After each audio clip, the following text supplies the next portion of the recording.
I'm David Brown and I work at David Small Designs and I head up the permits approvals team. And our responsibility are taking the great designs that David comes up with and getting building permits for them. And while that sounds really easy to say, it's a pretty complicated process. There's all sorts of other technical drawings that have to be added to the permit file, and there's a lot of other processes involved, and all of that takes time. The city staff will be very optimistic in their timelines, has been my experience.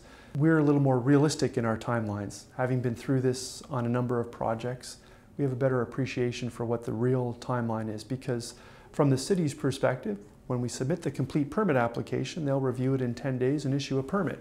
What they don't often include in that timeline are lot grading and mechanical plans and roof trusses, and those usually take a week to 2 weeks to coordinate. You submit the application, they identify some shortcomings, we have to go back and get the plans revised, get them back into City Hall, and that 2-week process is now turned into at least a month, maybe a month and a half, and that's with the straightforward application.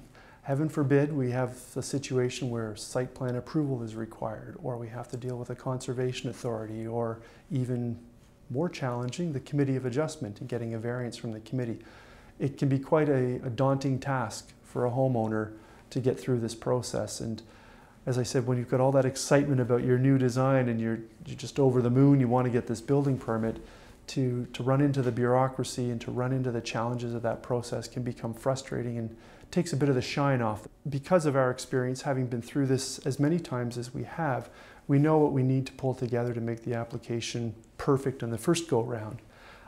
And that helps to reduce the amount of time. And then we get to the end of the process, we still have the shine on the house.